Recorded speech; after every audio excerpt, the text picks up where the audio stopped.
हम्म तो आज की क्लास में हम लोग इक्वेशन सॉल्वेबल फॉर, जैसे प्रीवियस क्लासेस में हम equation solve for Y, equation solve for P और इक्वेशन सॉल्वेबल फॉर एक्स कर चुके थे। और आज क्लियरेट इक्वेशन पढ़ेंगे। तो एक बार इक्वेशन सॉल्वेबल फॉर एक्स के लिए एक क्वेश्चन प्रैक्टिस कर लेते हैं और फिर स्टार्ट करते हैं क्लियरेट्स इक्वेशन। देखिए, जैसे कि यहाँ एक क्वेश्चन दिया गया है, y is equal to 2px plus P square Y. और मैं प्रीवियस क्लास में बता चुका हूँ कि ऑर्डिनरी डिफरेंशियल इक्वेशन में ये जो p है इसका मीनिंग होता है dy अपॉन dx। तो जब हमें कोई क्वेश्चन सॉल्व करना है जो equation solve of P x या वाई है, तो क्योंकि मैं एग्जांपल बता रहा हूँ इक्वेशन सॉल्व फॉर एक्स का, तो उसमें मैंने रूल्स बताए थे कि जो एक्स की टर्म है उसको लेफ्ट साइड में लिखिए, बाकी सारा राइट साइड में। तो इस रूल के हिसाब से ये आएगा 2px is equal to Y minus P square Y. अब x जो है वो अकेला यहाँ रहना चाहिए लेफ्ट साइड में। अगर कांस्टेंट है प्रेजेंट, जैसे 2 है, तो कोई बात नहीं, अदरवाइज आप उसको भी राइट हैंड साइड में डिवाइड कर सकते हैं। तो यहाँ मैंने सिर्फ p का डिवाइड किया है और आपके पास इक्वेशन आ जाएगी 2x is equal to Y upon P minus P Y. इसके बाद सेकंड रूल बताया था कि जब आप इक्वेशन सॉल्व फॉर x से कर रहे हैं तो इसको डिफ्रेंशिएट कीजिए विद रेस्पेक्ट टू y। तो 2 तो एज इट इज रहेगा। अब x का डिफ्रेंशिएशन कितना हो जाएगा y के रेस्पेक्ट में, dx अपॉन dy। फिर y अपॉन पी, और y अपॉन पी है तो इसमें फर्स्ट अपॉन सेकंड का हमने रूल लगाया, तो आपके पास डिफ्रेंशिएशन होके ये बचेगा। फिर माइनस का p इंटू वाई, तो इसमें first into second multiplication rule apply किया, तो आपके पास आएगा p minus Y D P upon D Y. इसके बाद क्योंकि D Y upon D x की वैल्यू p होती है, तो ऑब्वियसली जो D X upon D Y होगा उसकी जगह हम क्या मेंशन करेंगे, 1 अपॉन पी। तो नेक्स्ट टर्म में हमने 2 की जगह 2 लिखा और D X upon D Y की जगह 1 अपॉन पी। राइट साइड में जो 1 अपॉन पी है उसको लिखा और फिर राइट साइड में जो सिंगल पी था उसको भी लिखा। बाकी की जो दो टर्म बची हैं उन दोनों में से D P upon D Y common लिया विद नेगेटिव साइन, तो आपके पास बचेगा Y upon P square plus Y. इसको सिंप्लीफाई किया लेफ्ट हैंड साइड को, तो 1 upon P plus P is equal to minus Y upon P D P upon D Y और 1 अपॉन पी प्लस पी। ऐसा इसलिए करते हैं कि ये वाला हिस्सा इससे कैंसिल हो जाए। मैं इक्वेशन सॉल्व फॉर वाई में ये चीज़ें बता चुका हूँ कि हमें कैसे पता लगेगा कि इस जगह से क्या कॉमन लेना है। तो आप ये देख लीजिए कि लेफ्ट साइड में जो बचा है यानी कि 1 upon plus P, 1 upon P plus P, ये कैसे आ सकता है, तो यहाँ से कब आ सकता है, जब मैं वाई कॉमन ले लूँ और नीचे से एक पी कॉमन ले लूँ, तो उससे आइडिया लग जाता है कि मुझे क्या कॉमन लेना है। फिर ये इससे कैंसिल तो नहीं करना है, इस पूरे हिस्से को लेफ्ट साइड में लेके आइए, 1 upon P plus Y upon P D P upon D Y और फिर ब्रैकेट में ये इज इक्वल टू 0। अब दोबारा से इस पूरे को कॉमन लीजिए तो आपके पास ये बचेगा। इसमें से जिसमें ये D P upon D y या d P upon D x लिखा होता है उस हिस्से को हमें सॉल्व करना होता है। तो ये मैंने एज इट इज लिखा इज इक्वल टू 0, यहाँ से Y upon P D P upon D Y is equal to -1। और जो शुरुआत की जो क्लासेस थी MT8 की, उसमें मैंने सिखाया था वेरिएबल एंड सेपरेबल मेथड। तो D P upon D Y is equal to, ये p उधर चला जाएगा और y डिनोमिनेटर में। तो आप यहाँ से देख सकते हैं, इसको अगर हम सॉल्व करें, क्योंकि हम इसको ऐसे लिख सकते हैं, देखिए ये D P upon P is equal to minus D Y upon Y. अब ये वेरिएबल सेपरेट हो गए, अब आप इसको इंटीग्रेट करेंगे और सॉल्व करेंगे तो हमारे पास आंसर आएगा p is equal to C upon Y. उसके बाद ये जो भी p आता है वो ओरिजिनल इक्वेशन में पुट करना होता है। जैसे ओरिजिनल इक्वेशन हमारी ये थी y is equal to 2px plus P square Y, तो जो आपने सॉल्व करके p की वैल्यू निकाली है वो यहाँ पुट कर दीजिए, ये आपका आंसर होगा। तो हमारा आंसर इस तरह से ये कितना आएगा, देखिए 1 upon P plus P is equal to 0। तो जब ये वैल्यू यहाँ पुट करेंगे तो Y square is equal to 2cx plus C square, ये आपका आंसर था। हालांकि प्रीवियस क्लास में भी क्वेश्चन मैंने प्रैक्टिस करने के लिए दिए होंगे, इनमें से कुछ क्वेश्चन आपके मैच भी करेंगे। तो ये सारे question equation solve for x से सॉल्व होने हैं। अब आते हैं आज के टॉपिक पे, जो कि है क्लियरेट इक्वेशन का। ये एग्जाम में हमारे कभी कभी नाम से दे देते हैं कि सॉल्व इट बाय क्लियरेट इक्वेशन, और अदरवाइज क्या होता है, कभी कभी ये कुछ वैल्यू पुट करने के लिए कह देते हैं कि put capital x is equal to u या capital Y is equal to e to the power u, ऐसा क्वेश्चन में दिया जाता है तो उससे पता लग जाता है कि ये क्लियर्ड इक्वेशन का क्वेश्चन है। चलिए समझते हैं पहले क्लियर्ड इक्वेशन है क्या। कि ऐसी कोई भी डिफरेंशियल इक्वेशन जो इस फॉर्म में है, क्या फॉर्म है ये, कि y is equal to P X plus function of p, तो इस इक्वेशन को हम क्या कहेंगे, क्लियर्ड इक्वेशन। अब इसका सॉल्यूशन क्या है, तो पहले तो हम इसका एक डेरिवेशन करते हैं और फिर आगे से क्या होगा, अगर कोई भी क्वेश्चन इस फॉर्म में आ जाएगा तो हम डायरेक्ट उसका रिजल्ट लिखेंगे। चलिए समझते हैं। मान लीजिए कि y is equal to P X plus function of p, ये कोई भी एक इक्वेशन है और इसको मैं सॉल्व करता हूँ इक्वेशन सॉल्व फॉर y से। तो उसमें मैंने रूल बताया था कि उसको डिफ्रेंशिएट कीजिए विद रेस्पेक्ट टू x। तो जब इसको डिफ्रेंशिएट करेंगे विद रेस्पेक्ट टू x तो आपके पास आंसर आएगा dy upon D X is equal to P plus X D P upon D X. First into second rule apply किया है, फिर प्लस यहाँ जो भी फंक्शन होगा उसका डेरिवेटिव यानी कि एफ डैश पी, और पी का दोबारा डिफ्रेंशिएट करेंगे तो D P upon D x. क्योंकि D Y upon D x की वैल्यू पी होती है तो ये पूरा इस राइट साइड के पी से कैंसिल हो जाएगा। जो बचा मैंने उसको इस तरह से लिखा, दोनों में से D P upon D X common लिया और X plus F dash P is equal to 0। तो D P upon D X को सॉल्व किया जाएगा, तो D P upon D X is equal to 0, D X को राइट साइड भेज दीजिए तो डी पी इक्वल टू 0। अब इसको इंटीग्रेट कर दीजिए तो डी पी का इंटीग्रेशन पी और 0 का इंटीग्रेशन तो 0 ही होता है, लेकिन एक इंटीग्रेशन कांस्टेंट आएगा तो उसको मैं c लिख देता हूँ। तो ये जो p इज इक्वल टू सी है ये हम पुट कर देंगे अपनी मेन इक्वेशन में जो कि थी क्लियर्ड इक्वेशन जिसको हमने नाम दिया था। तो सॉल्यूशन आ जाएगा y is equal to C X plus function of c। तो अब आपको ये ध्यान रखना है कि अगर आपके पास कोई भी इक्वेशन अगर इस फॉर्म में आती है कि y is equal to P X plus function of p, तो इसमें हम क्या करेंगे, इस p की जगह डायरेक्ट पुट कर देंगे क्या, c, और रीजन दे देंगे कि since it is an Clairaut equation so its answer will be y is equal to C X plus function of c। ये इसका आंसर होगा एक लाइन में।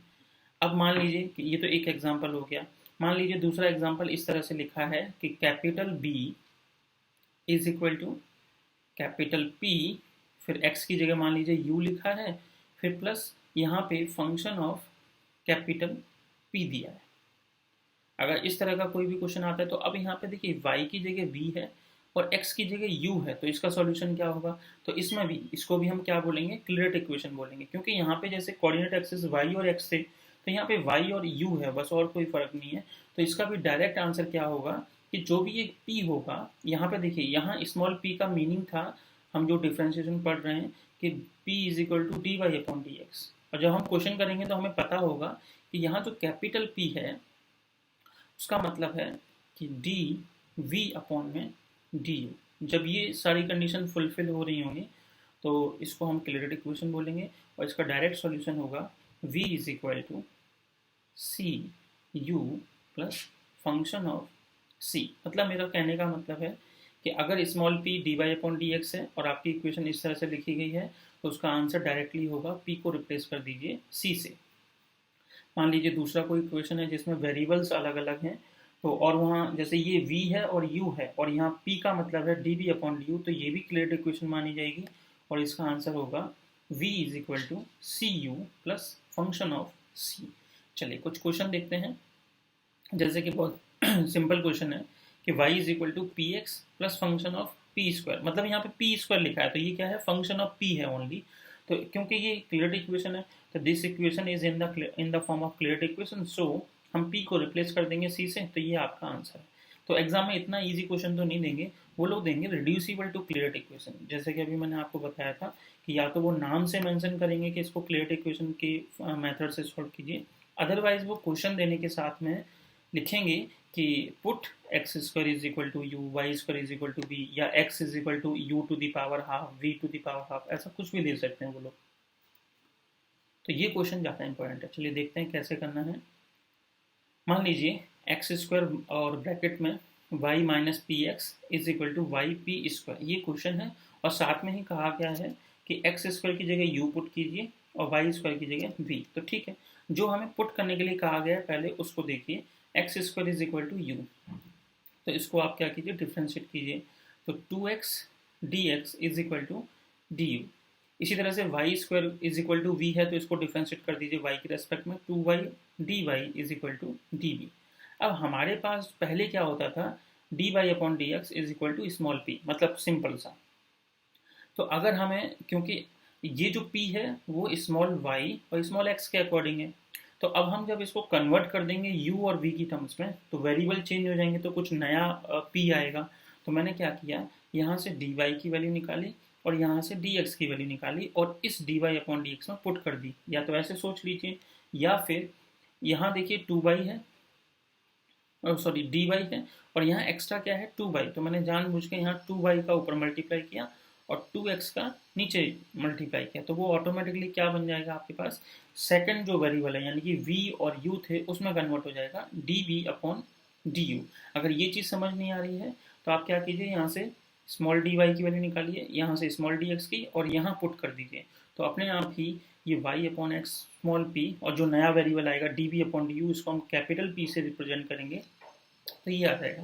तो यहाँ से स्मॉल p की वैल्यू कितनी है, x upon Y capital P, तो यहाँ से p की वैल्यू कितनी आ जाएगी, x की वैल्यू कितनी है, देखिए हमें कहा गया है X square is equal to U, तो x की वैल्यू हो जाएगी रूट u और y की जगह रूट b और इंटू में कैपिटल P। तो अब ये सारे चेंजेस हम पुट करेंगे, यानी कि x की जगह रूट u, y की जगह रूट b, और जहाँ स्मॉल p है उसकी जगह ये वाला।